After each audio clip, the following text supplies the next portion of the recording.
प्यारे बच्चों नमस्कार। आलोक एकेडमी की ऑनलाइन क्लासेज में आप सभी का स्वागत है। हम पढ़ रहे हैं कक्षा 9 क्षितिज और आज का प्रकरण है वाक। वाक ललदद के द्वारा दिया गया है। तो चलिए शुरुआत करते हैं। कवित्री ललदद का जीवन परिचय। कश्मीरी भाषा की लोकप्रिय संत कवित्री ललदद का जन्म सन 1320 के लगभग कश्मीर स्थित पामपोर के सिमपुरा गांव में हुआ था। उनके जीवन के बारे में प्रामाणिक जानकारी नहीं मिलती। ललदद को लल्लेश्वरी, लला, लल योगेश्वरी, ललारिफा आदि नाम से भी जाना जाता है। उनका देहांत सन 1391 के आसपास माना जाता है। प्यारे बच्चों, ललदद की काव्य शैली को वाक कहा जाता है, जो कि हम लोग के सिलेबस में है वाक। प्यारे बच्चों, ललदद की काव्य शैली को वाक कहा जाता है। जिस तरह हिंदी में कबीर के दोहे, मीरा के पद, तुलसी की चौपाई और अशखान के सवैये प्रसिद्ध है, उसी तरह ललदद के वाक प्रसिद्ध हैं। अपने वाकों के जरिए उन्होंने जाति और धर्म की संकीर्णता से ऊपर उठकर भक्ति की ऐसे रास्ते पर चलने पर जोर दिया जिसका जुड़ाव जीवन से हो। उन्होंने धार्मिक आडंबरों का विरोध किया और प्रेम को सबसे बड़ा मूल्य बताया। प्यारे बच्चों, ये रहा ललदद का जीवन परिचय। तो चलिए शुरू करते हैं आज की कक्षा। वाक क्या है ये सबसे पहले समझेंगे। तो वाक वाणी, शब्द या कथन है। यह 4 पंक्तियों में बद्ध कश्मीरी शैली की गेय रचना है। तो शुरुआत करते हैं। रस्सी कच्चे धागे की खींच रही मैं नाव, रस्सी कच्चे धागे की खींच रही मैं नाव, जाने कब सुन मेरी पुकार करे देव भवसागर पार, पानी टपके कच्चे सकोरे व्यर्थ प्रयास हो रहे मेरे, जी में उठती रह हुक घर जाने की चाह घेरे। प्यारे बच्चों, संदर्भ इसका देखते हैं। प्रस्तुत वाक हमारी पाठ्य पुस्तक क्षितिज में संकलित किया गया है, जिसकी रचयिता कश्मीरी संत ललदद हैं। प्रसंग की अगर बात करते हैं तो इसका प्रसंग, कवित्री ने कहा कि मानव ईश्वर को प्राप्त करना चाहता है, उसे पाने के लिए तरह तरह के प्रयास करता है, पर उसके द्वारा किए गए प्रयासों से उसे सफलता नहीं मिलती। कवित्री ने ईश्वर प्राप्ति के किए जाने वाले ऐसे ही प्रयत्न की व्यर्थता को प्रकट किया है। यह जीवन क्षणभंगुर है और कड़े प्रयास के बाद भी ईश्वर से मिलन नहीं हो पाता है। अपने प्रयासों की व्यर्थता पर वह चिंतित है। उनके हृदय में प्रभु से मिलने की तड़प है। चलिए देखते हैं इसका भावार्थ।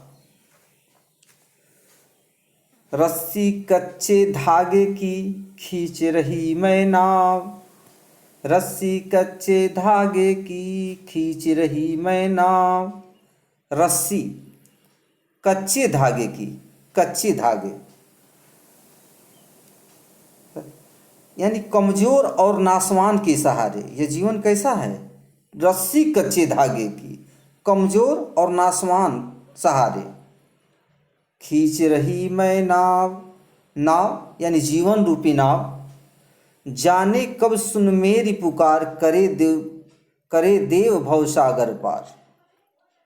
कवित्री कहती हैं, दुख भरे स्वर में कहती है कि मैं अपनी जीवन रूपी नौका को खींच रही मैं नाव, मैं अपनी जीवन रूपी नौका को कमजोर और नासवान कच्चे धागे, कमजोर और नासवान कच्चे धागे की 700 रूपी रस्सी से लगातार खींच रही हूँ। जाने कब सुन मेरी पुकार करे देव भव सागर पार। मैं इसे उस पार लगाना चाहती हूँ, पर पता नहीं परमात्मा कब मेरी पुकार सुनेंगे और मुझे दुनिया रूपी सागर को पार कराएंगे। भव सागर, दुनिया रूपी सागर को पार कराएंगे। पानी टपके कच्चे सकोरे व्यर्थ प्रयास हो रहे मेरे। स्वाभाविक रूप से कमजोर बर्तन कच्चे सकोरे, ध्यान दीजिए, पानी टपके कच्चे सकोरे। कच्चे सकोरे यानी स्वाभाविक रूप से कमजोर, पानी टपके व्यर्थ प्रयास हो रहे मेरे। स्वाभाविक रूप से कमजोर कच्चे बर्तन जो होते हैं, जो कच्चे बर्तन होते हैं उसमें अगर पानी डाला जाता है तो बर्तन में से पानी रिसने लगता है, यानी ऊपर से बूंद बूंद करके टपकने लगता है। तो वही कवित्री ललित कहती हैं कि स्वाभाविक रूप से कमजोर कच्चे बर्तन रूपी शरीर से निरंतर पानी टपक रहा है। मेरा जीवन क्या हो रहा है, यानी जैसे एक बूंद गिरी तो जीवन धीरे धीरे समाप्त हो रहा है। मेरा जीवन घटता जा रहा है और मेरी आयु क्या हो जा रही है, व्यतीत हो रही है, खत्म हो रही है। पर जी में उठती रही रह रह हुक, जी में उठती रह रह हुक, समझिएगा, हुक मीन्स होता है तड़प, पीड़ा। पर मेरे द्वारा परमात्मा को प्राप्त करने के लिए किए गए सभी प्रयास असफल होते जा रहे हैं। मेरे हृदय में रह रह कर पीड़ा भरी आवाज़ उत्पन्न हो रही है, पीड़ा हो रही है। परमात्मा से मिलने और इस संसार को छोड़कर वापस जाने की इच्छा बार बार मुझे घेर रही है, पर वह इच्छा चाह कर भी पूरी नहीं हो रही है। घर जाने की चाह है मेरे, चाह है घेरे। प्यारे बच्चों, घर जाने की चाह है मुझे, परमात्मा से मिलने और इस संसार को छोड़कर वापस जाने की इच्छा बार बार मुझे घेर रही है, पर वह इच्छा चाह कर भी पूरी नहीं हो रही है। काव्य सौंदर्य देखते हैं। इस वाक्य में प्रभु मिलन की व्याकुलता का प्रयास प्रकट किया गया है। उनके स्वर में वेदना है, तड़प है और ईश्वर के दर्शन पाने की पुकार है। भाषा अत्यंत सरल है, अभिव्यक्ति में सादगी है। रह रह दिया है, रह रह, रह रह में पुनरुक्त प्रकाश अलंकार है। नाव प्रतीकार्थ किसका है, प्रभु की भक्ति का। जीवन की उपमा कच्चे धागे की रस्सी से की गई है। नश्वरता के लिए यह उपमान सुंदर बन पड़ा है। रूपक का अतिशयोक्ति अलंकार है। तो चलिए मेरे प्यारे बच्चों, ये रहा भावार्थ। फिर से देख लेते हैं एक बार। कवित्री दुख भरे स्वर में कहती है कि मैं अपनी जीवन रूपी नौका को कमजोर और नासवान कच्चे धागे की सांसों रूपी रस्सी से लगातार खींच रही हूँ। मैं उसे पार लगाना चाहती हूँ, पर पता नहीं परमात्मा कब मेरी पुकार सुनेंगे और मुझे दुनिया रूपी सागर को पार कराएंगे। जिस प्रकार पानी टपके कच्चे सकोरे व्यर्थ प्रयास हो रहे मेरे, जिस प्रकार से कच्चे बर्तन से पानी टपकता है बूंद बूंद करके, उसी प्रकार मेरे जीवन के पल धीरे धीरे खत्म हो रहे हैं, घट रहे हैं और मेरे प्रयास क्या हो रहे हैं, व्यर्थ हो रहे हैं। मेरे हृदय में रह रह करके हुक यानी पीड़ा हो रही है। घर जाने की चाह है घेरे, मुझे परमात्मा से मिलने की तड़प हो रही है, किंतु वह इच्छा चाह कर भी पूरी नहीं हो पा रही है। तो प्यारे बच्चे देखते हैं अगला। खा खा कर कुछ पाएगा नहीं, न खा कर बनेगा अहंकारी, सम खा तभी होगा संभावी, खुलेगी साकल बंद द्वार की। प्यारे बच्चों, खा खाकर कुछ पाएगा नहीं, न खाकर बनेगा अहंकारी। संदर्भ उसी प्रकार लिख लेंगे। प्रसंग यह है कि इसके अंतर्गत वाह्य आडंबर का विरोध करते हुए यह कहा गया है, यह बताया गया है कि अंतःकरण से संभावी होने पर ही मनुष्य की चेतना व्यापक हो सकती है। दूसरे शब्दों में कहा जाए तो इस माया जाल में कम से कम लिप्त होना चाहिए, इस माया जाल में कम से कम लिप्त होना चाहिए। खा खाकर कुछ पाएगा नहीं, यानी व्यक्ति क्या करता है, इस संसार में आता है तो दिन प्रतिदिन कुछ नए नए तरह के व्यंजन खाता जाता है, और कुछ लोग व्रत के नाम पर उपवास करते हैं। तो वही चर्चा है, खा खाकर कुछ पाएगा नहीं। कवित्री कहती है कि हे मानव, यह संसार तो मायात्मक है, मायावी है। तू इसके भ्रम में रहकर परमात्मा की प्राप्ति नहीं कर पाएगा। सुखों की प्राप्ति करता हुआ नित्य तरह तरह के व्यंजन खाकर तू कुछ नहीं पाएगा। खा खा कर कुछ पाएगा नहीं। तो रोज तरह तरह के व्यंजन खाकर कुछ नहीं पाओगे। नौ खाकर बनेगा अहंकारी। और यदि वाहेडंबर करता हुआ तू व्रत के नाम पर कुछ खाएगा नहीं, तो तू स्वयं को संयमी मानकर तू अहंकार का भाव अपने मन में डाल लेगा। अहंकारी कि मैं व्रती हूँ, मैं व्रत करता हूँ, मैं उपवास करता हूँ। तुम्हारे अंदर अहंकार भर जाएगा। सम खा तभी होगा संभावी। कवित्री ललित कहती हैं कि हे मनुष्य, तू परमात्मा को वास्तव में पाना चाहता है तो अपने अंतःकरण और बाह्य इंद्रियों का निग्रह कर, अपने तन मन पर नियंत्रण कर। और जब तुम्हारे अंदर समानता, सम खा तभी होगा संभावी। जब समानता की भावना तेरे भीतर उत्पन्न होगी तभी तेरा मन क्या होगा? मुक्त होगा। जब समानता की भावना तेरे भीतर उत्पन्न होगी तभी तेरा मन मुक्त होगा। और खुलेगी साकल बंद द्वार की, खुलेगी साकल बंद द्वार की, तभी तेरा तन मुक्त होगा। और तेरे मन रूपी बंद द्वार, साकल बंद द्वार, तेरे मन रूपी बंद द्वार की साकल खुल जाएगी। क्या हो जाएगी? खुल जाएगी। तेरी चेतना व्यापक होगी और वाहेडंबर से तुझे कुछ नहीं मिलेगा। तेरी चेतना क्या होगी? व्यापक होगी और वाहेडंबर से इस संसार में कुछ मिलने वाला नहीं है। प्यारे बच्चों, एक बार और से देख लेते हैं। कवित्री ललित कहती हैं कि तुम नित्य प्रतिदिन तरह तरह के व्यंजन खा करके तुझे इस संसार में कुछ मिलने वाला नहीं है। और जब तुम नहीं खाओगे, यानी व्रत और उपवास में रहोगे, तो तुम अपने आप को बड़ा संयमी कहोगे और तुम्हारे अंदर अहंकार भर जाएगा। तुम्हारे अंदर अहंकार भर जाएगा। अपने तन मन पर तुम नियंत्रण करो। जब समानता की भावना, सम खा तभी होगा संभावी।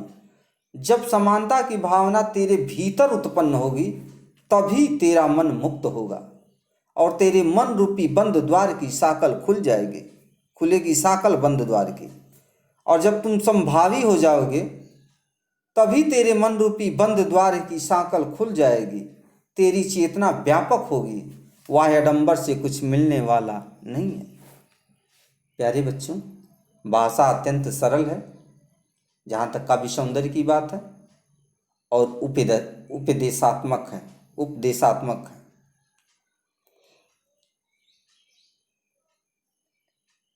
देखते हैं अगला। आई सीधी राह से गई न सीधी राह, सुसुम सेतु पर खड़ी थी बीत गया दिन आह। जेब टटोली कौड़ी न पाई, माझी को दूं क्या उतराई। बड़ा ही सुंदर वर्णन किया गया है इस संसार के प्रति। कवित्री ललित कहती हैं कि आई सीधी राह से गई न सीधी राह। गई न सीधी राह यानी जीवन में सांसारिक छल छद्मों के रास्ते पर चलती रही, सीधी राह मैं नहीं चल पाई। आई सीधी राह से, जब मेरा जन्म हुआ तो मैं एकदम से सरल विचारधारा और गुणवान थी। मेरे अंदर किसी प्रकार का छल कपट नहीं था। किंतु गई न सीधी राह, किंतु जीवन में सांसारिक छल छद्मों के रास्ते पर चलती रही। सुसुम सेतु पर खड़ी थी, बीत गया दिन आह। कवित्री कहती हैं कि ये जो सुसुम सेतु मीन्स होता है सुषुम्ना नाड़ी रूपी पुल, यानी हठ योग में शरीर की 3 प्रधान नाड़ियों में से एक नाड़ी सुषुम्ना नाड़ी जो नासिका के मध्य भाग ब्रह्मरंध्र में स्थित है, उसी के बारे में बताती हैं कि मैं सुषुम्ना नाड़ी रूपी पुल पर खड़ी रही और मेरा जीवन रूपी दिन बीत गया। अर्थात हठ योग ने मुझे रास्ता तो दिखाया था, पर मैं ही अज्ञानवश उस मार्ग पर पूरी तरह चल नहीं पाई। बीत गया दिन जीवन रूपी दिन बीत गया। अर्थात हठ योग ने मुझे रास्ता तो दिखाया था, पर मैं ही अज्ञानवश उस मार्ग पर पूरी तरह चल नहीं पाई। मैं माया रूपी संसार में उलझ गई, जेब टटोली कौड़ी न पाई। अब जब इस संसार को मुझे छोड़ करके वापस जाने का समय आ गया है, तो मेरे द्वारा आत्मलोचन करने से पता चला कि मैंने इस संसार से कुछ नहीं पाया, जीवन भर भक्ति नहीं की, इसलिए मुझे उसका फल नहीं मिला। जेब टटोली कौड़ी ने पाई, माझी को दूं क्या उतराई। जब व्यक्ति नाव से नदी के इस किनारे से उस किनारे पर जाता है, तो जो उतराई नाविक को देना पड़ता है, तो उसी के संदर्भ में परमात्मा की राह को बताती है। ललित कवि कहती हैं कि जेब टटोली कौड़ी न पाई। इस संसार में जीवन भर भक्ति नहीं की मैंने, इसलिए उसका फल मुझे नहीं मिला। मुझे नहीं पता कि मैं उतराई के रूप में नाविक रूपी ईश्वर को क्या दूंगी। मैंने कौन सा सदकर्म किया। भाव यह है कि मैंने अपना जीवन व्यर्थ ही गंवा दिया और मेरे पास सदकर्म रूपी मेहनताना भी नहीं है जो मैं ईश्वर को दूंगी। तो प्यारे बच्चों, एक बार फिर से देखते हैं। कवित्री दुख भरे स्वर में कहती है कि जब परमात्मा ने मुझे इस संसार में भेजा, मेरा जन्म हुआ, तो मैं सीधी राह से यहाँ आई थी। मेरे अंदर किसी प्रकार के दुर्गुण नहीं थे, पर मोह माया से ग्रसित इस संसार में सीधी राह पर नहीं चल पाई। इस सीधी राह पर नहीं चल पाई। जब आई थी तो एकदम से हमारे अंदर किसी प्रकार का दुर्व्यवहार नहीं था। सुषुम सेतु पर खड़ी थी, बीत गया दिन मैं सुषुम्ना नाड़ी रूपी पुल पर खड़ी रही, मेरा जीवन रूपी दिन बीत गया। अर्थात हठ योग ने मुझे रास्ता तो दिखाया था, पर मैं ही अज्ञानवश उस मार्ग पर पूरी तरह चल नहीं पाई।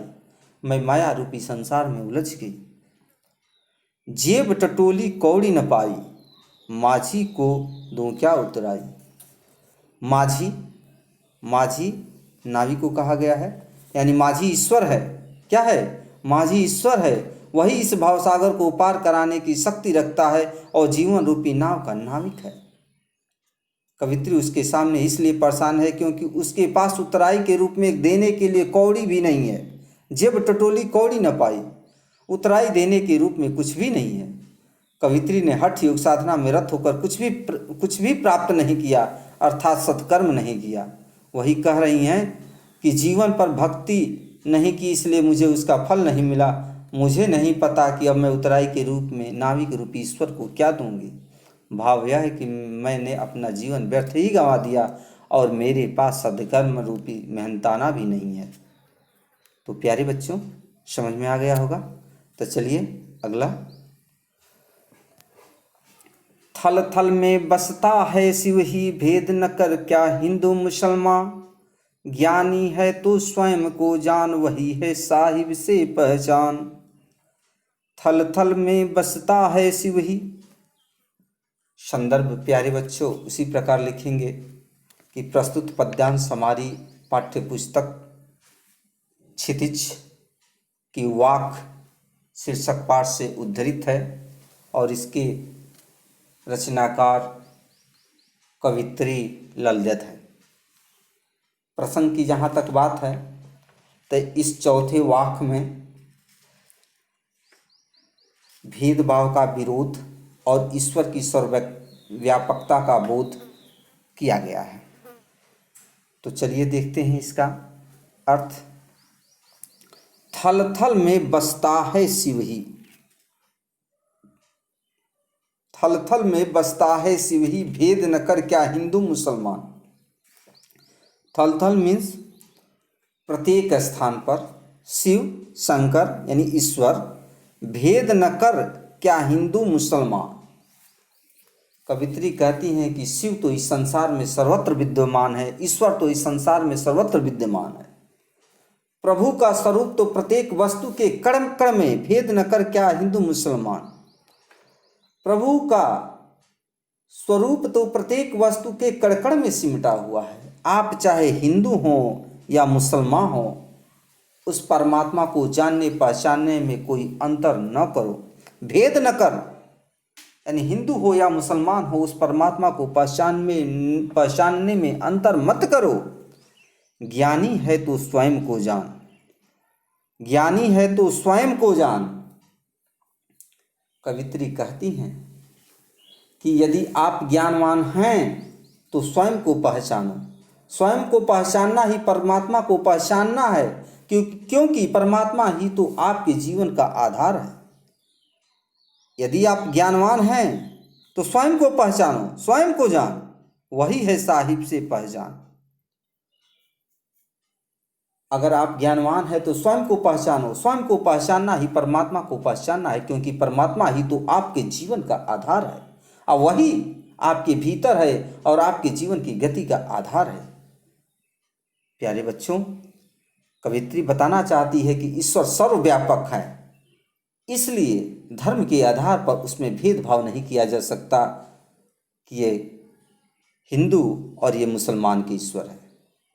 आत्मज्ञान ही सर्वोपरि है। देखते हैं इसका काव्य सौंदर्य। भाषा अत्यंत सरल, सहज, सरस और सुगम है। अभिव्यक्ति में सादगी और निश्चलता है। संबोधन शैली का प्रयोग किया गया है। थल थल में पुनरुक्त प्रकाश अलंकार है। तो प्यारे बच्चों, ये आपको समझ में आ गया होगा। तो मिलते हैं नेक्स्ट वीडियो में। अगर हमारा वीडियो अच्छा लगा हो, लाइक करेंगे, शेयर करेंगे और नए बच्चे जो हमसे जुड़े हुए हैं वे हमारे चैनल को सब्सक्राइब करेंगे। तो लेते हैं विदा। धन्यवाद।